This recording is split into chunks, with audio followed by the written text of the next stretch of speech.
NetsBoy, so let's hear what he has to say. His name is NetsBoy, he thinks the world is all over when the Nets just can't play. What up, Net fans?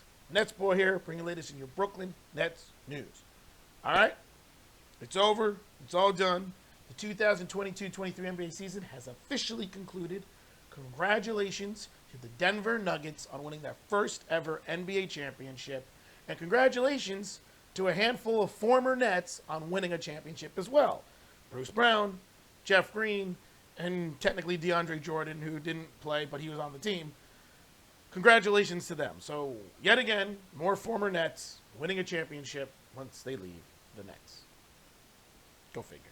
But that is not what this episode is about. This episode is about the NBA draft, which is right around the corner.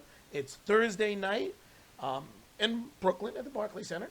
And the Nets, unlike last year, should be heavily involved in this year's draft. So let's dive right in and discuss that.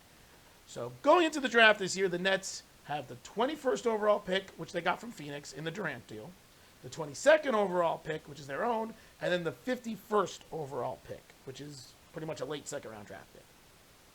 So the Nets have opportunities to try to build on this young core that they have, which at this point is really just Mikal Bridges and Nick Claxton, because we don't really know what's going to happen with free agency when it comes with, because Cam Johnson's a restricted free agent. I guess technically Cam Thomas is part of this young core as well, but we all know how I feel about him.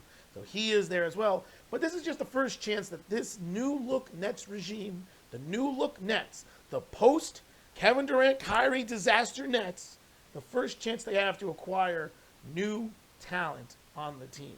So we have to look into this. There's been loads of speculation that the Nets are looking to trade either one of their draft picks or both of their first-round draft picks to move up in the draft and try to draft in the late lottery or mid-first-round range. So we're talking picks 10 through 15. That is actually not a bad idea, because if you're this Nets team, you need to acquire talent, and you need to try to find the next, at least, starter caliber player on your team. Like, that's what you have to do with some upside to become at least a star. And that is kind of what you expect from lottery to mid-first round draft picks. Players who, at worst, should be a quality starter, right? Like, that's kind of the idea if you look at the NBA draft. Everyone looks at the top 5 picks as the superstar potential players, the star players, and then from like 6 to 15 is all you expect good all-star possible players, starter quality players with upside to maybe becoming stars. And that's the range the Nets need to try to get into. The 21st and 22nd overall picks, like the Nets have, they could still get some good quality players. We all know Karis LeVert was drafted, I believe, 20th or 22nd. We know Jared Allen was drafted around that time as well, a little bit late. Nick Claxton was drafted in the second round. So there's players that you could get later on in the draft that will be contributing factors to your team. But if the Nets are trying to find themselves a bona fide possible star, like I think they're trying to do, I do believe that this is the best recourse to try to move up in the draft. Because there's a couple players that could really become something pretty solid that the Nets could get in that 10 to 15 range.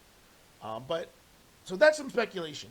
There's also speculation that they will also try to trade one of their wings, whether it's Dorian Finney-Smith or Royce O'Neal or Joe Harris.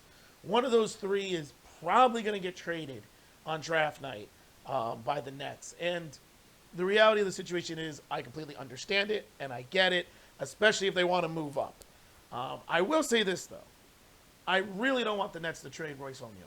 I really don't. I know he's got, and the funny thing is he's got the most value probably out of the three, but I just like what he brings to the table for the Nets. I like his veteran leadership. I like his 3-and-D potential, but also his ability to be a shockingly decent playmaker. I just like him on this Nets team. He also has an expiring contract at the end of the year, which is something that Dorian Finney-Smith doesn't have, which is why, in my mind, he's the guy that should be traded, because expiring contracts are huge when you're a rebuild team. Because you want to get money off your books. That allows you to do a number of things. So what I would try to do is I would try to trade those two draft picks and Dorian Finney-Smith to move up to maybe a team like, this is going to be a little funny, a team like the Dallas Mavericks, a team that has the 10th overall pick. They're looking to try to trade that pick already. They said it to try to bring in some help for Luka and Kyrie if they bring back Kyrie. Why not do that? Why not be like, hey, Dallas, remember how you gave us Dorian Finney-Smith? And we'll give you right back to him and two first-round draft picks for your 10th overall pick. And if I'm Dallas, I'm doing that deal because then I'm taking those 2 draft picks as well that Nets just gave me, and I might either try to flip them as well or draft some really good, solid rotational type players that they could get in the late first round. So that's just an example of something I would do. And I'm sure Sean Marks has done that. That's the move that I would try to do. And if the Nets could get the 10th overall pick, there's one guy in particular that I would love them to draft, and that is Jalen Hood-Schifino. Now, he's a guard for Indiana, and I really like him. I've liked this guy for a while. I've seen his highlights. I had a chance to see him play on a couple times on TV, and I just like there's nothing he can't do. He's a kind of a combo guard. Some people say he's more of a shooting guard who can facilitate more. Some people say he's an undersized shooting guard, but he's also just can do everything. He can pass the ball, he can shoot the ball, he can play make, he can shoot the three, he can slash to the basket. There really is nothing he can't do. And that's the type of player that I know personally I want on my team. That being said, there's also not one thing he does extremely well, at least not at this point.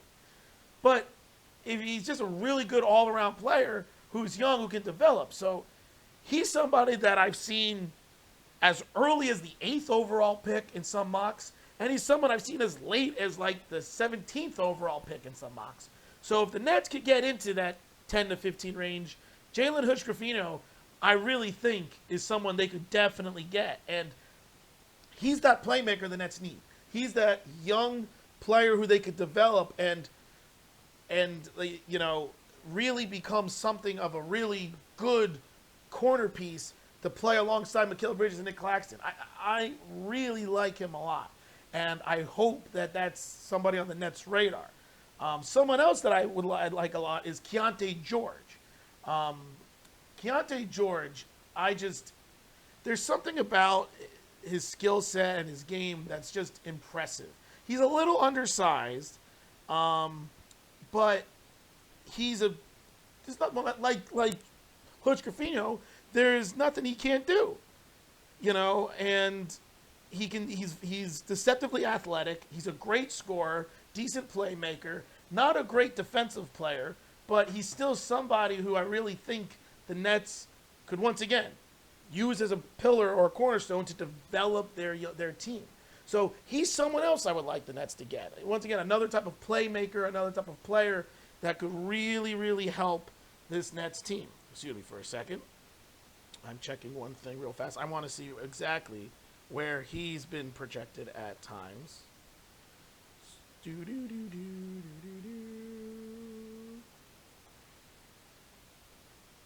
Yeah, so Keontae George has been pretty much similar to Jalen Hood-Schifino, has been in mocks anywhere as early as the 9th overall pick. I've seen as late as the 20th overall pick, which is crazy. Oh, no, 21st overall pick. I've seen him drop as far as that in the mock drafts, which the Nets have the 21st overall pick.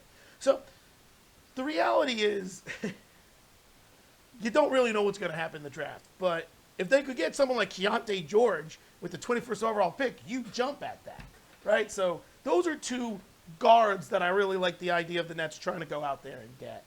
And then I'll talk about one more other player that I think the Nets should try to consider going out to, and that's Noah Clowney. He is a really athletic big. Like, honestly, it's kind of funny.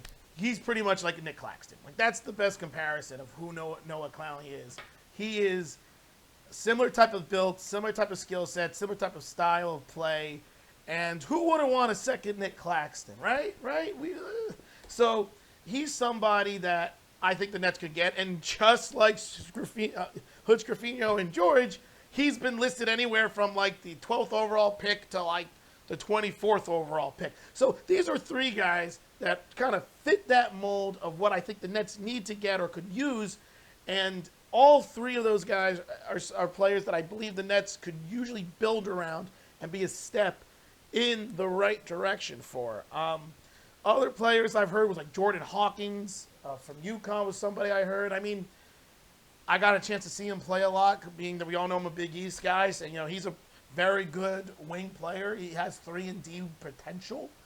He's somebody that could obviously be plugged into this Nets team immediately and be a key player. He's someone I've heard. So the reality of the situation is I'm going to pretty much just trust Sean Marks and trust that he has an idea of who is going to be a big player to help this Nets team. And like I said, the order I would go, Jalen Hood-Schifino is my number one guy. He's the guy I want this Nets team to get. Keontae George would be my second choice, and Noah Clowney would be my third choice. And then I guess Jordan Hawkins would be my fourth because he's been positioned for the Nets in a lot of mocks. Jordan Hawkins is more likely if the Nets don't trade either of those draft picks. But maybe they just try trading one of the draft picks. I don't know. Maybe they think about trading one of their draft picks for future first-round draft picks from another team. Because if you ever do want to swing for the fences and trade for a superstar player, say Damian Lillard does become available, the more draft picks you have, the better.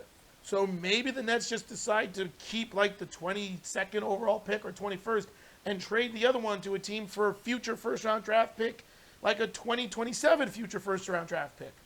And then they have that draft pick that they could package up and trade for Damian Lillard if he becomes available. That's an idea as well. These are all things that go through my head and I keep thinking about, and it's just going to be exciting to see. So there you have it. I'm not going to waste much time, or not even really going to talk about the 51st overall pick. Who knows what you're going to get at that point? I did see a mock draft having the Nets get Keontae Johnson, the other Keontae that's going to be in the draft, with the 51st overall pick, and I will absolutely take that. Keontae Johnson he's kind of like an undersized power forward type of player, but I don't see him like that. I see him almost like Joe Johnson. Like, he's this unathletic, skilled guard, pretty much, who's not very fast, not very athletic, not very quick, but just is crafty and can score. Like, that's why I see Keontae Johnson. I saw him in a couple mocks with the 51st overall pick. I like that idea if he's, available with the 51st overall pick. Like I said, I see him more as like a small forward, a Joe Johnson type of small forward, despite people saying he's just an undersized power forward or an undersized, but beside the point. We will see what happens, and we'll go from there. So there you have it. Wrap it up this episode. Let me know what you guys think. If you agree with me with some of these players that I mentioned that the Nets could try to draft, if there's someone else you think the Nets should go after instead, if you think that they should trade, to move up, if you think that they should trade Dorian Finney-Smith, like I said, instead of Royce O'Neal. Personally, I would love them to trade Joe Harris, but the guy's kind of useless for so many reasons. I don't even know if he's even tradable at this point. Let me know what you guys think about everything. And my next NetsBoy episode will probably be maybe a couple days to maybe a week or so after the NBA draft. Wait for all the dust to settle and for all the speculation to start back up about free agency, because right after the draft, free agency starts up, and that's when a lot of fun and a lot of discussions and decisions need to be made with this Nets team. So keep your eyes open to the next NetsBoy, and until then, this is NetsBoy getting ready for the NBA draft and signing off.